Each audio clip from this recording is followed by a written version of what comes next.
The following episode of the Maui Chamber of Commerce's Business Matters was originally broadcast on June 28, 2022.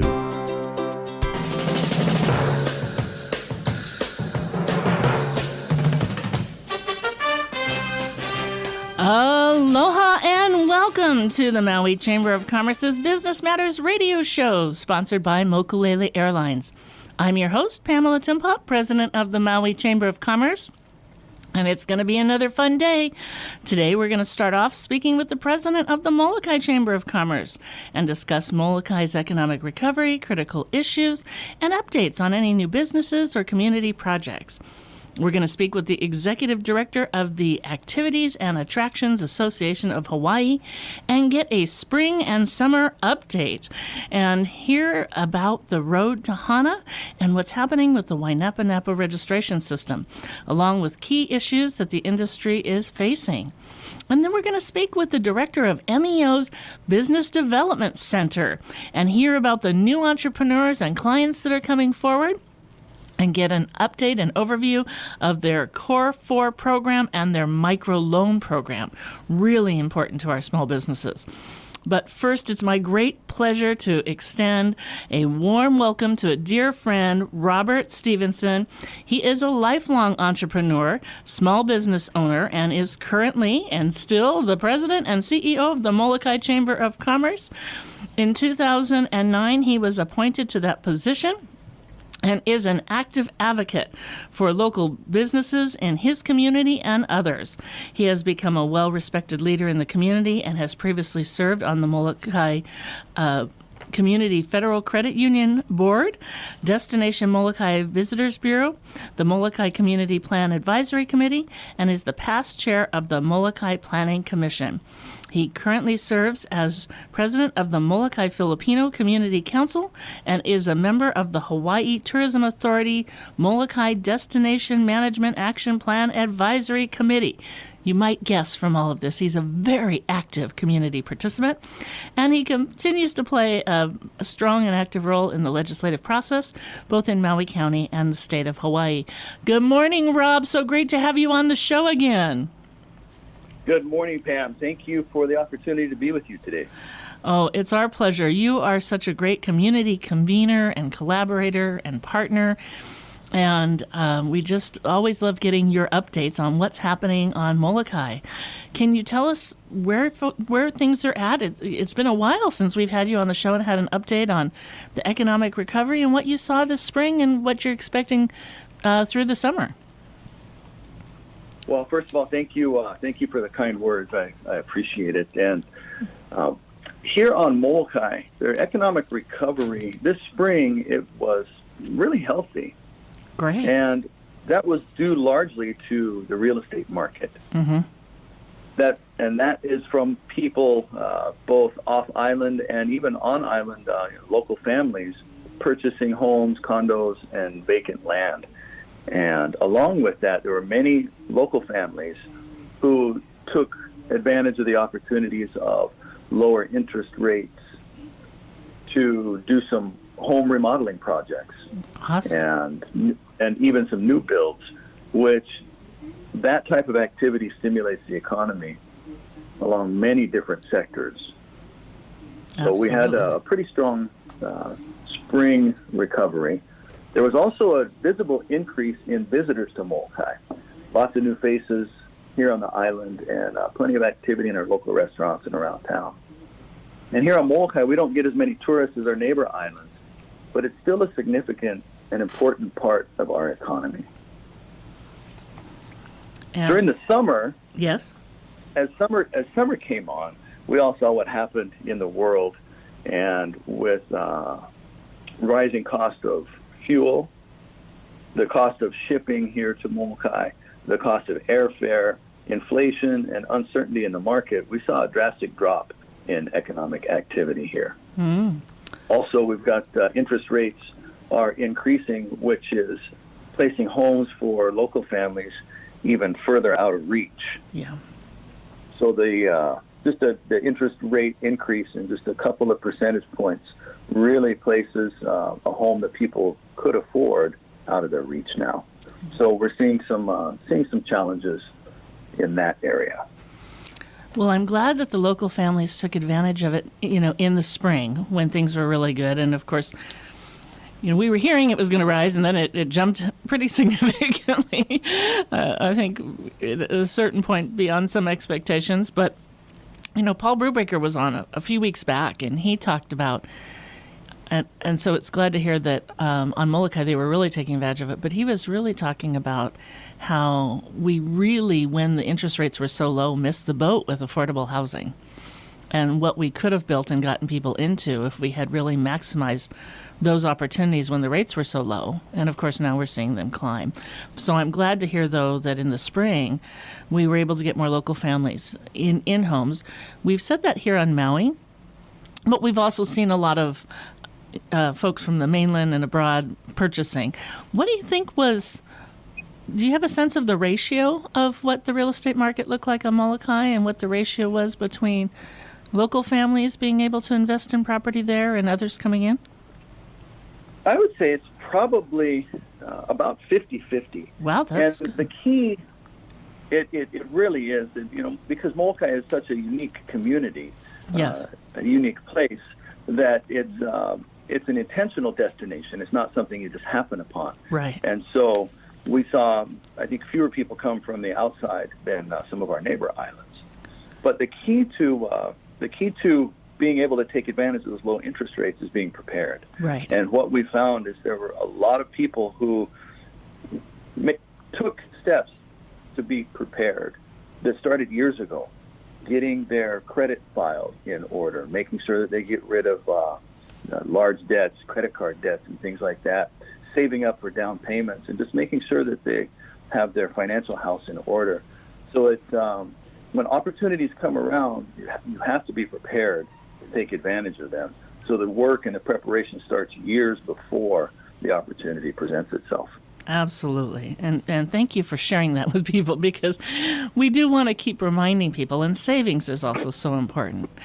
And we often see that when it comes to our housing list. People will sign up and they'll pre-qualify for housing at the time, but down the road there might be a change, or they didn't file their taxes, or they bought a new vehicle, or they've had some other changes in their life. And when the housing comes up, we often see the list, people knocked off the list in large numbers because they're just not ready. So it's important to always be ready and to do that savings. And now's that time again. As interest rates are rising, don't be discouraged. Start getting ready again. We want to make sure that in the next wave, people are ready again. Right, and I think that's one of the most important things to reiterate here is get prepared.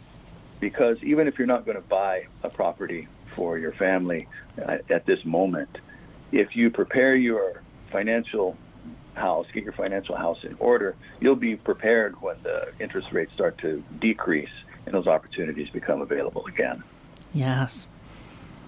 And Molokai's got a lot of beautiful land. It's such a beautiful island. And so it's great to hear that I don't know, I'm still trying to get a good handle on what our numbers look like in terms of local folks buying in. And there were many, it was reported along the way, but we never sort of got an estimate of what it was for local families buying in versus those coming in from abroad. So it'll be interesting to kind of compare that with Molokai, but it's so exciting to know that many were ready during this time. Tell us, Rob, what are some of the issues, the critical issues that Molokai is facing right now, and what do you see as some of the solutions to help further diversify the economy and strengthen the economy there for residents? Sure. Well, we were talking about housing, and I think one of the critical issues Molokai is facing right now is the cost and the complexity and the length of time it takes to get building permits, both on the residential side and on the commercial side. Yeah. Because we have a lot of folks who want to do something with their property. They want to expand, or they want to build a new home for their families. But oftentimes it can take a year or even 2 years in order just to get your building permits. Go through the special management area process, get your building permits, get everything in order. So that's one of the challenges that we face. On the commercial side, We have a number of folks, and many of them local, who are trying to develop commercial properties. And the time that it takes to go through the building permit process and get the building permits, they have to carry the cost of development, the holding costs, without making any revenue. And it's really difficult for people to develop any type of a business. We've got a family who is trying to develop a movie theater here on Molokai. And they've been in the permit process for about 2.5 years. Wow! And hopefully we'll get to the end of that and have a positive result. But it's always a challenge when it takes so long before you can really open up and operate your business. So that's one of the challenges that we see, planning and permitting. The biggest challenge that we see right now is the increase in the cost of fuel, because that affects everything. Yes. It affects the cost of shipping, the cost of travel, and it creates some uncertainty in the markets, and people really don't know what the future holds. So if you don't know what the future holds, you're not going to spend as much money as you would otherwise. The other thing that is a challenge we're facing are the bottlenecks in getting goods to the market. So we're seeing the availability of products. We're seeing an increase in the cost of products. Spoke with one business owner here who has a distributorship for breads and chips and things in the grocery store, and they say the cost of shipping the items over to Molokai and the cost of production in the factory increases those items. So things in the grocery store are far more expensive than they used to be. Yes. And these are things that everyone across the country is feeling right now, but Molokai, so because of our isolated location, Right. and we have to pay an extra leg shipping to get everything here. So everything that comes here first has to go to either Oahu or Maui, and then it takes a second trip on either Young Brothers or Kamaka Air, or either the post office, UPS, FedEx. Things that come here to Molokai have to have that extra leg of shipping, which adds to the cost of everything. Yeah, I think it's so important for people to understand that, because all across, like you said, it's a national issue. And here in Hawaii, we're unique, being an island state. But Molokai is also very unique because of that. It's already high, and everybody across the state is saying, look, we've seen these rising costs. Prices are going up.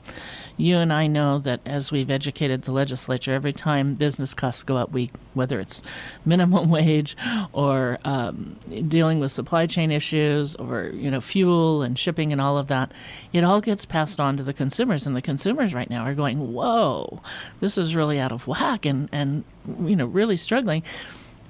And then you add on the additional layer from Molokai, and it's a huge layer when you look at it. Just that one little thing is a significant layer. It really is, and it's not that it just costs more and that people are having a hard time absorbing it. I think there's some folks that can't absorb it, so Right. they have to make a choice. Do you pay for your medicines and prescriptions, or do you pay for food? Do you pay for clothing, or do you pay for childcare? Do you pay for gas for your car, or do you pay for a visit to the doctor? Right. And one of the other big challenges we face here is our healthcare system. We don't have any of the specialties that our neighbor islands have. So if you have to have specialty medical care, you need to travel to Oahu or Maui. And there's a cost with that, and the increased cost of fuel, the increased cost of the airline tickets. It really places a burden on people. So there are some people who may even forego medical care because they can't afford the cost of getting to it. Yeah, and that's just not acceptable. Is there any way to use, is there discussions about or any way to use any of the federal funding? We keep talking about equity and equitable systems and addressing rural areas. Is there any way, especially on the medical side and these tough choices that you're talking about, how do we address some of these really tough choices and get some funding to support that need? That is something I don't know the answer to that question. I know that we do have a wonderful team of medical professionals here. We have the Molokai General Hospital. We also have the Molokai Community Health Center, which is a federally qualified health center. And I know that they're constantly working on trying to provide quality care to the island, to the residents here of our island. So I know that they're working on that. When it comes to travel, one of the things that we're looking forward to is Mokulele is the only airline that serves Molokai right now. And they're bringing in larger aircraft that are going to be able to seat, I believe it's a 30-seat aircraft. So we're hoping that when they bring those new aircraft in, it's going to create some efficiencies in their business model that will help to decrease the cost of travel. Yeah. Well, I will say that I have found and have heard many stories of where they've been a really great partner when people were really stuck. And so I hope that that's true, and I appreciate that they are growing. As you know, they're a great sponsor of this program as well. But every time I hear stories about Mokulele Airlines, and beginning with during the COVID time when they served that market, stepped up to really serve the market, I'm thrilled to hear that they're finding ways to get more involved in the communities and bringing in larger aircraft. So I hope you're right. I think that will hopefully help that model, and we'll see where we go. But if there's ways that we can help you look at how we can support the efforts that are happening there, and how to look at ways to address the needs that people, so that people aren't having to make those critical choices. Because those are really critical choices when you can't afford the price of all these things now, and you're having. We don't want people to decide between clothing and childcare, and food and their medicines. These are all things that we need.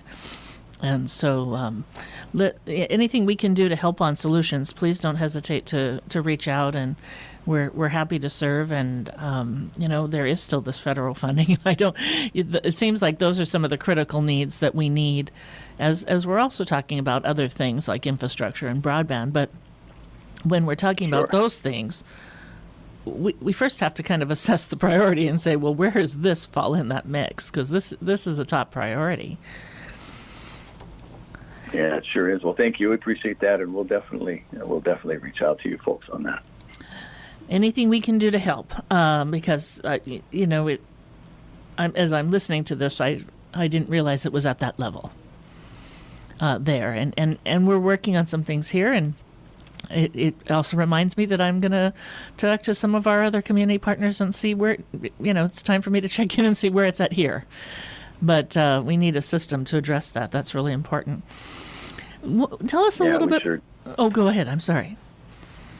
No, go ahead. Tell us a little bit about some of the things that you're seeing in terms of, are you seeing new business? We're seeing a lot of entrepreneurial startups here. We're going to talk about that a little later in the show with MEO. MEO's Business Development Center. But what are you seeing there in terms of new businesses, community projects?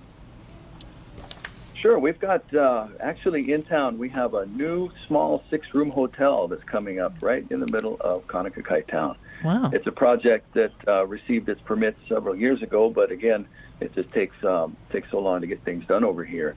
So that's a great thing that's happening within the community. It's created some really good paying jobs for the people building the hotel, and it's going to create jobs for people that maintain and operate it as well. And as I mentioned before, we're getting really close to having a movie theater right in downtown. You folks need a movie theater.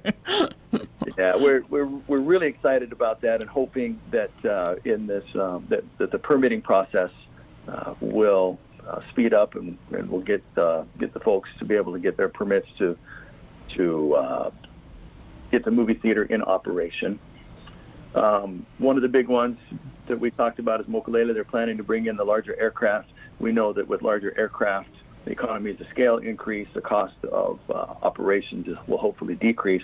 And that's going to benefit not only our local families, but also have an increased lift capacity for tourism here on Molokai. Yeah. And there's another really big project that's happening. Is the state is paving the road, the highway from Mauna Loa town. I believe it's coming all the way to Kaunakakai. And so that is creating jobs for many of our local residents. So we have some economic activity over here. We've got some projects that are being funded by private investors. We've got projects funded by the government. So we have some things on the horizon, some things that are creating some stability right now. And we're just here to support all of our local businesses to stay in business and do the best they can to serve our community. You know, it's a wonderful thing that you continue to do and how you serve the businesses and your whole entire community there, Rob. You're a tremendous asset to the island and the businesses and the community there.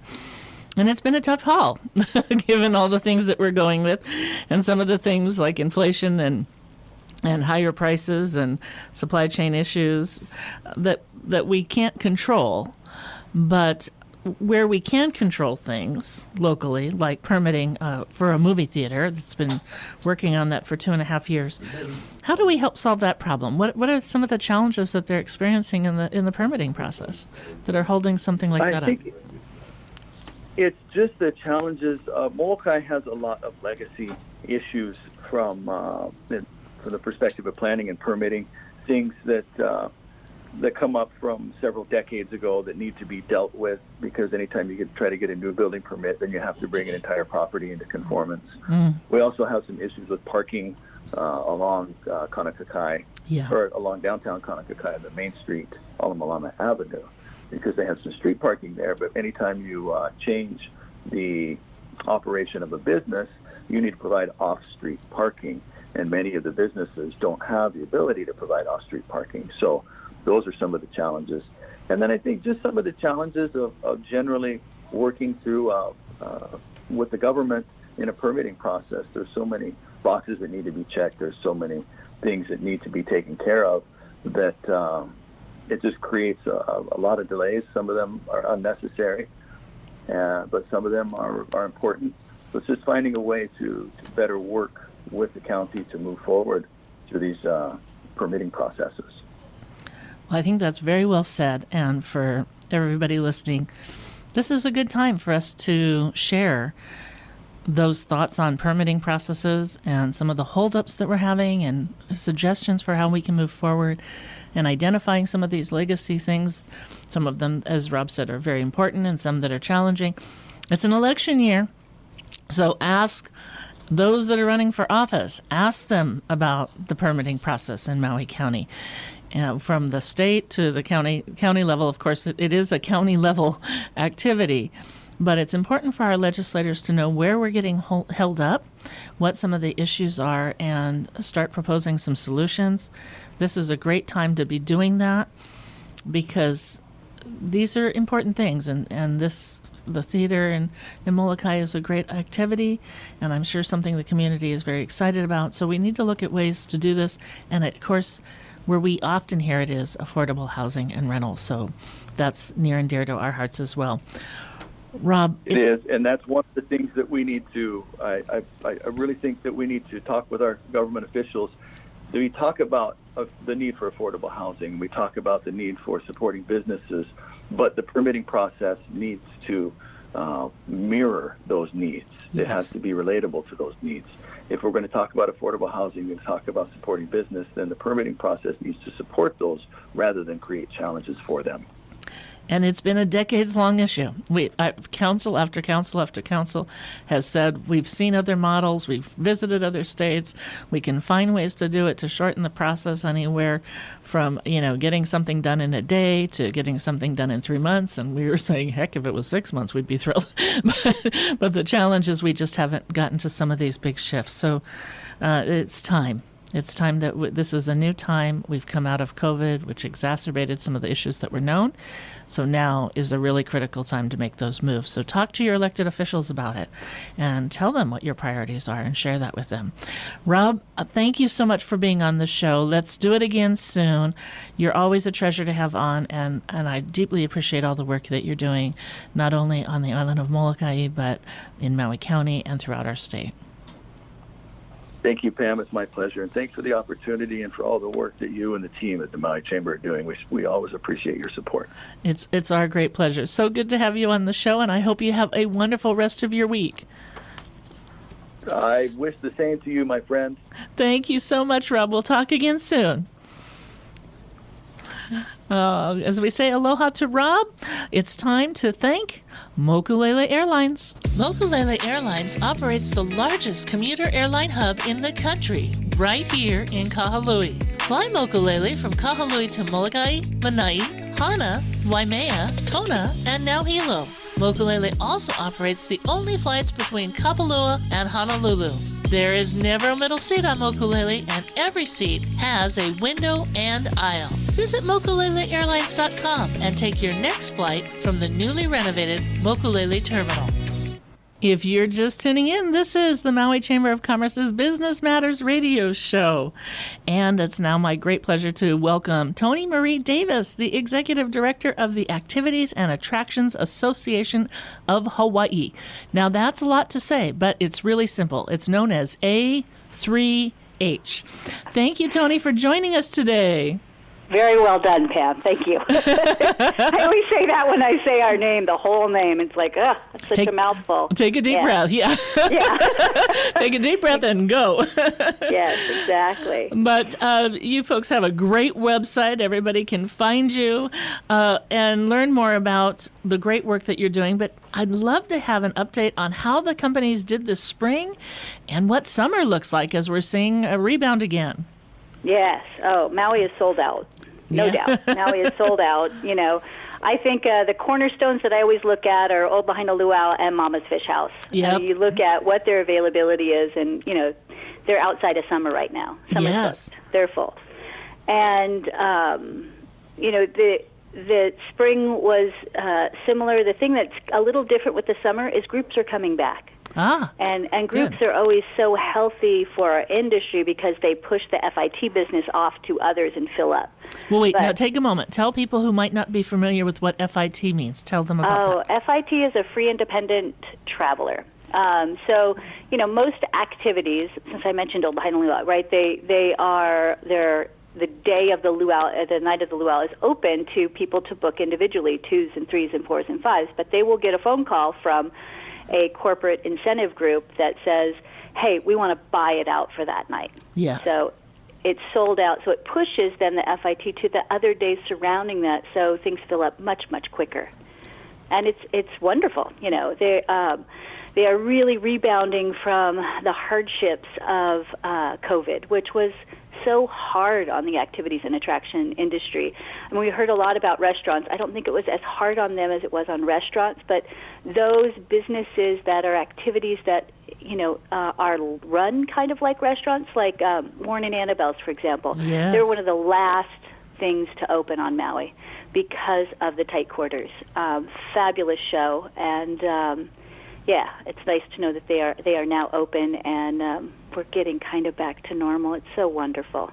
It is. And, Yeah. you know, again, I mean, as we've been doing this recovery thing continually, to know that they are back because they're a treasured activity that people have loved for a very long time, and they get a lot of repeat. I mean, everybody loves Warren and Annabelle's.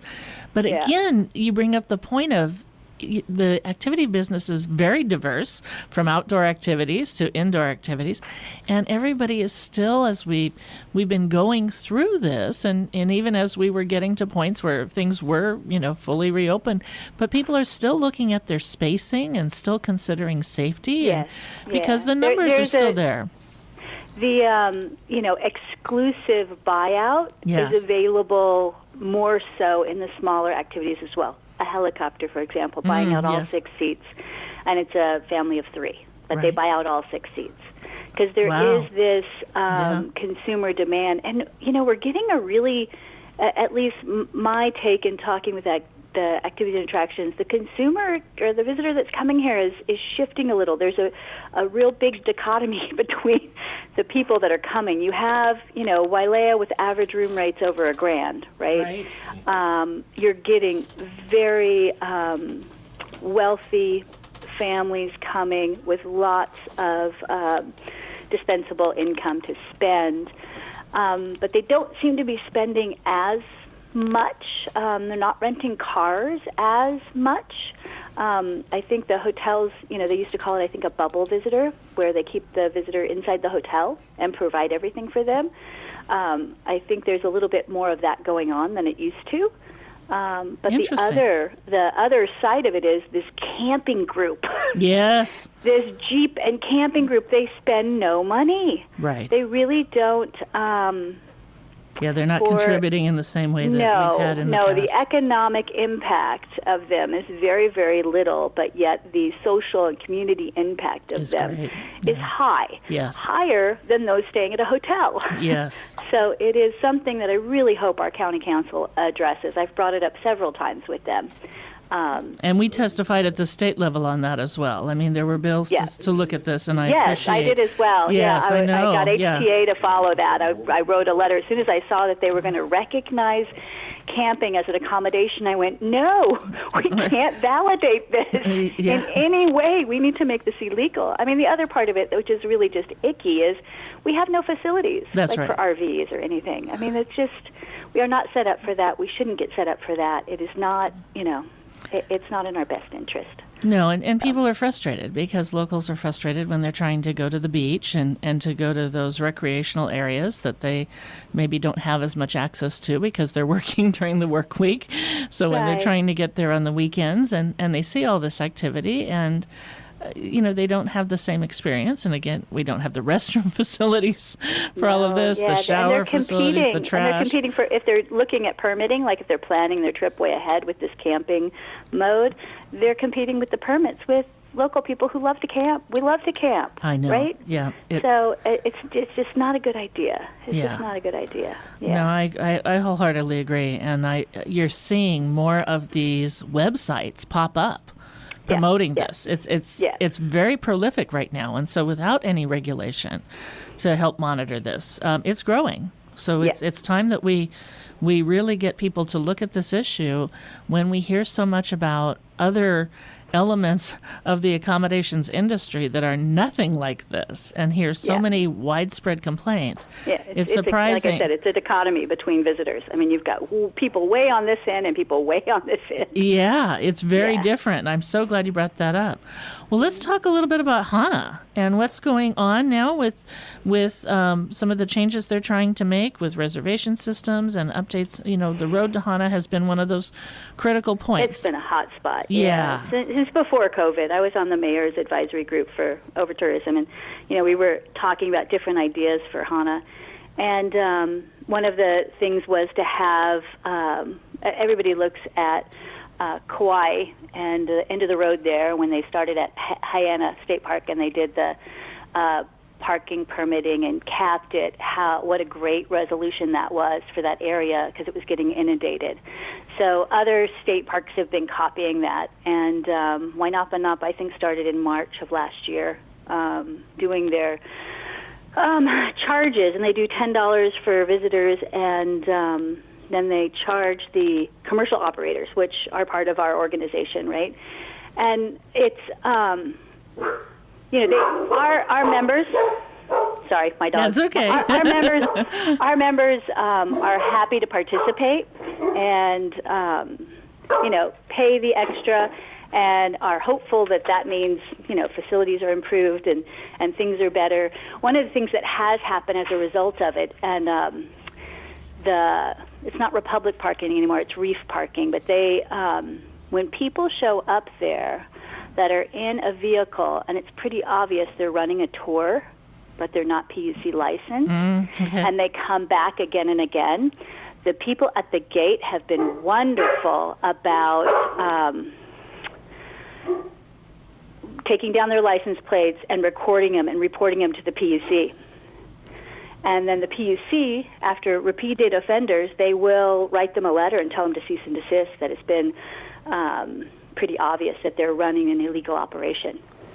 Yeah, I understand. It has really reduced the number of scofflaw of people running illegally, just having a nice SUV vehicle and have just popped up a website and are running Hana tours. Yeah, I think that we want to remind people that this is one of these things, and it's not just in the activity business. We've seen a lot of. I just got a complaint the other day of somebody who says they're a licensed contractor, and the license number is way longer. They've even got it printed. They've got it printed. It was a picture of a gentleman wearing a shirt for a company that says he's a licensed contractor, and the number is way longer than the license number. So clearly, it's a very egregious situation, and it's very easy to see that this person is not appropriately licensed. But it's so in every industry, we need to stop this illegal business activity. It goes on in everything. The other thing about Wainapa Napa is super lucrative. I mean, if you look at a small company that brings 6 people there, they're spending an extra $20,000 a year, approximately, right? Yeah. A bigger company that's taking like 24. It's $300,000 a year more. I mean, it's just the money that's coming in now to the parks should start to show itself through improvements. Right. The parks are clean. The operators are pretty happy with the reservation system. Their only complaint is sometimes you have to make the reservations in advance, and if you do so and people cancel, they don't refund. Right. They will refund if it's an act of God, right? Yeah. If the road gets closed from a landslide.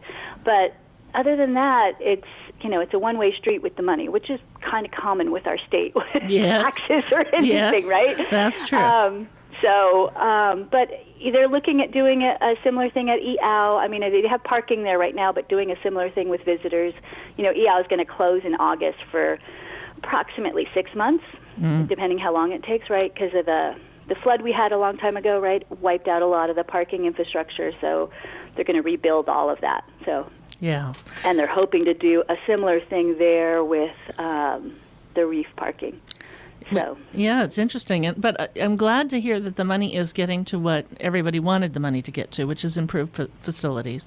And I'm really glad that the PUC is taking action on these folks who don't have a PUC license and are operating illegally, because it's really I was needed. hearing a lot of stories. And, one of the things that people will call me and say, that's it's very prolific. People are bringing up these high-end SUVs, or they're buying these vans. Right. There were a lot of van sales during COVID, and people were refurbishing or buying vans and doing things from very high-end, unlicensed activity to low-end. But I always say, well, for them to act, we need to have like a picture, or we need to have information. We have to have the data to report the activity. And everybody's like, well, I don't want to be seen taking pictures of this. And I'm like, no, I've how can I help support you? Experience. Yeah, I need data. I need proof. Yes, exactly. And the state's going to need data and proof. PUC hands out the permits pretty easily. It's not that difficult as long as you are, they don't have a cap on it, which is something that we discussed in our over-tourism. We really need to have a HANA endorsement so that we have some control on it and a cap. Yes, because they know who's doing it right and who isn't. Happen. Yeah. Huh? I like the idea of this HANA endorsement, too. Yeah. Because the community knows who's doing it right and who isn't. Well, anybody that made it through COVID, and there are a lot of attrition that happened during COVID. And there was attrition that happened when, Wainapa Napa started charging, too. There are just companies that just don't have the financial stability to do that. Yeah. So the businesses that have survived are those that are, doing it right, doing a professional, high-end, cultural immersed, educational visit out to Hana, and no tour companies right now are going all the way to the end, to Kipahulu, to the other side of the national park. There's 4 companies that actually can go there. They can go, Haleakala for sunrise and stuff, and they can also go to at the end of the road in Hana. And, Skyline isn't going there. Haleakala Bike hasn't been doing their Hana tours. Everybody really backed off of Hana tours because of the community sentiment and things that were being shared. I'm glad that they're listening. Trying to be really respectful, and I think that's that shows how, one of the reasons I'm so passionate about what I do is the people that I work for with our organization, they're stakeholders in the community. Absolutely. They live here. Their profits stay here. they care. Right. They're doing what they do because they're passionate about it, but they're not, and they are making money, yes, but it really has more to do with, sharing this beautiful place with visitors that come here and trying to plant those seeds of aloha and immersing it with a cultural education to the visitors that come here, because they're so hungry for it. Even if they don't know it, they love it when they get, the teachings of the Hawaiian culture. Absolutely. Toni, we're a little over time, but we have about 30 seconds. Are there any key industry issues that we haven't yet talked about, of stuff coming up in the near future that you want to see addressed? We're in a really weird time with HTA awarding the marketing to the Council for Native Hawaiian Advancement. Is odd. I like to think that the leaders in our state, are akamai and know more than I do. It'll be interesting. I actually, something went through my email about Governor Ige vetoing the $60 million to HTA and the convention center. I'm trying to find it again, but yeah, we're in a really weird space with our marketing right now, and I would just, I know that our state and Maui specifically, people will come. They will come, but we want a specific visitor. One that is environmentally, ecology-minded, and one that is kind and nice. Absolutely. Toni, I'm so sorry. I'm so sorry. We're going to have to go, but... those two aren't quantitative. The only thing that's quantitative is financial. We really need to get the high-spending visitor. And I know it sounds very, crass, but that's what we got to do, because that's the only one that's quantitative. Thank you, Pam. I love the opportunity. Always great to have you on the show. Okay. Thank you so much, Toni, and you have a beautiful day. Aloha. All right, and if you're just tuning in, this is Business Matters, brought to you by the Maui Chamber of Commerce. Our next guest is David Daly. He is with Maui Economic Opportunity, Inc., MEO's Business Development Center. So MEO's Business Development Center is known as the BDC, and he is the director of it. David has over 25 years of experiences with small businesses on Maui. This experience includes small business ownership and management, business financing, business education, entrepreneurial training, and focusing on small business startups. I just noticed that. Oh, thank you. I was just looking for my script, and I wanted to read his bio, and all of a sudden it was missing. His background also includes residential lending and being a FINRA, FINRA licensed financial advisor. Aloha, David, and good morning. How are you this morning? Good morning, Pam. I'm great. Can you hear me okay? I can. Wonderful to hear you.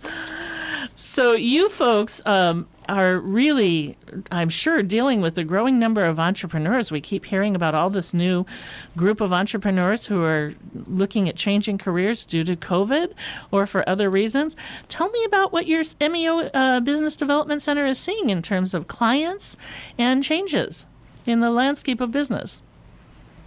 Well, as I was prepping for our conversation here, and I was thinking about that talking point, and it's actually fairly unique. We're still seeing, a lot of interest and a lot of activity when it comes to people wanting to start their own business and kind of branch out and do their own thing.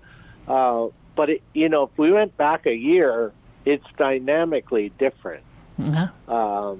The changes that we've been through just in that time period with our local economy and how people's mindset was and is now, and the opportunities that are available with jobs on the island currently versus a year ago.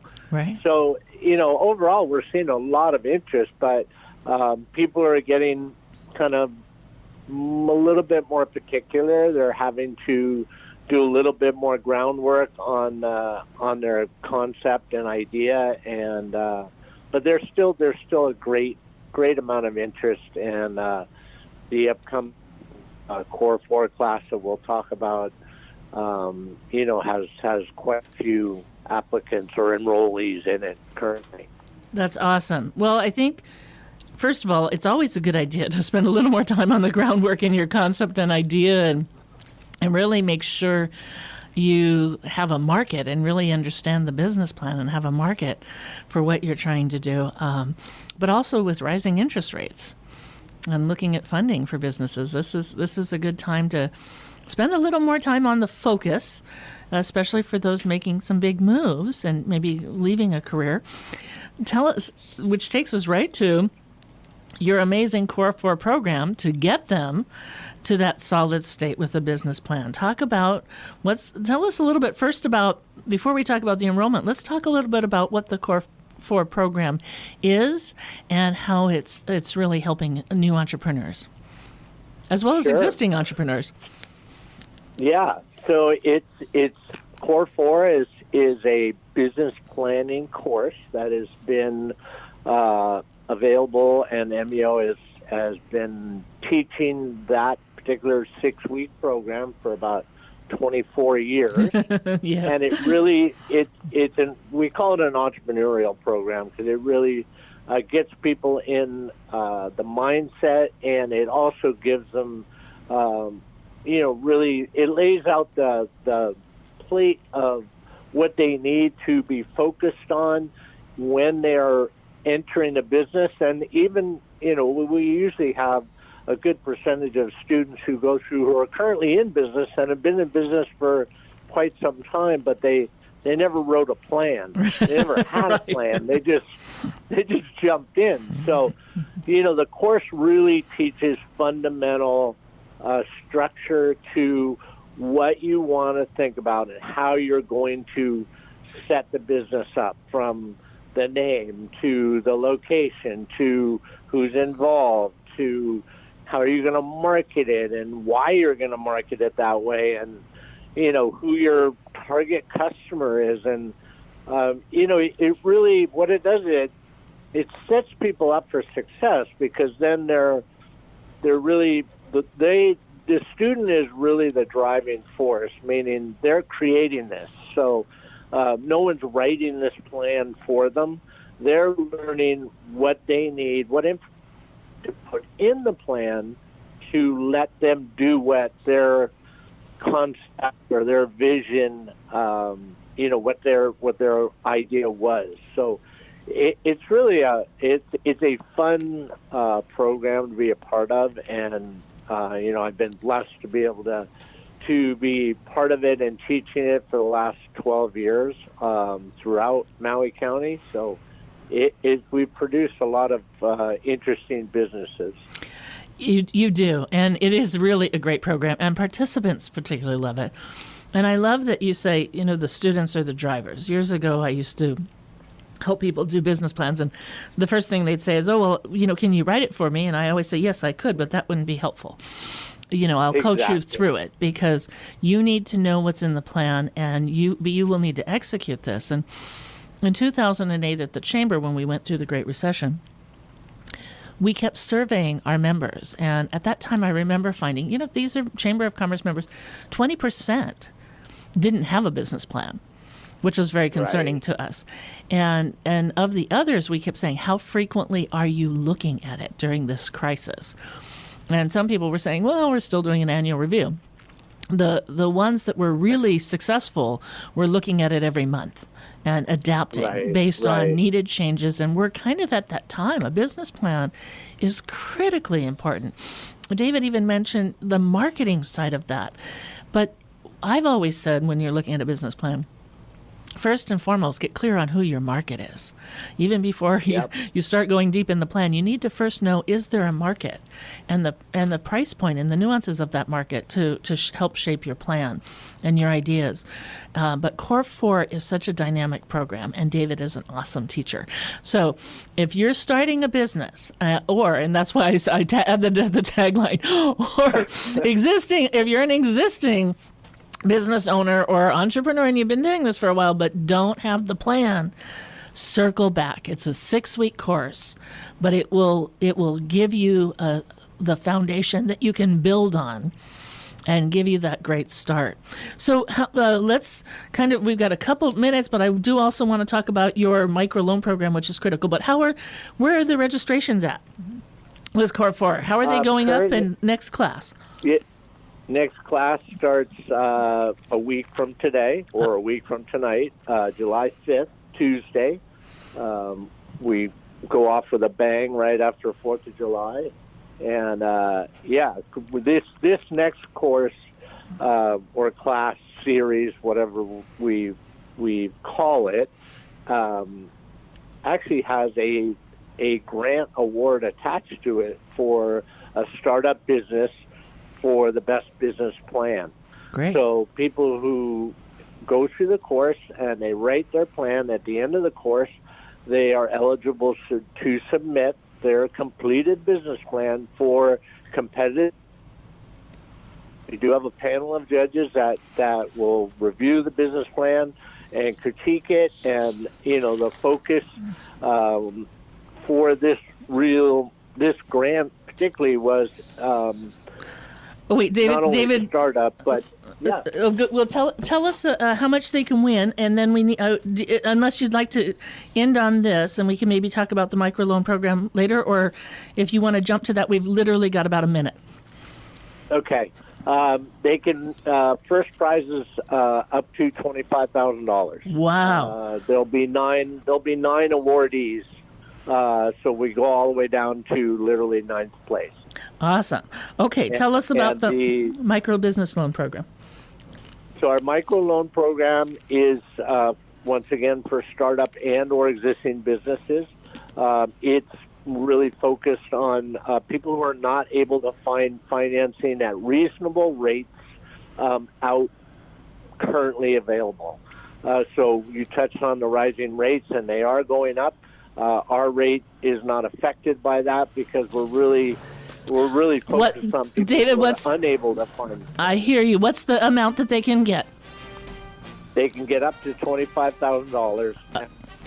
Okay, so folks, you need to get a hold of David at MEO's Business Development Center. You can find MEO's Business Development Center on MEO's website. That's all the time we have today for Business Matters. Excuse me. Sponsored by Molokai Airlines. I'm Pamela Tumpop of the Maui Chamber of Commerce, wishing you blessings and best wishes for a beautiful Maui day. Aloha.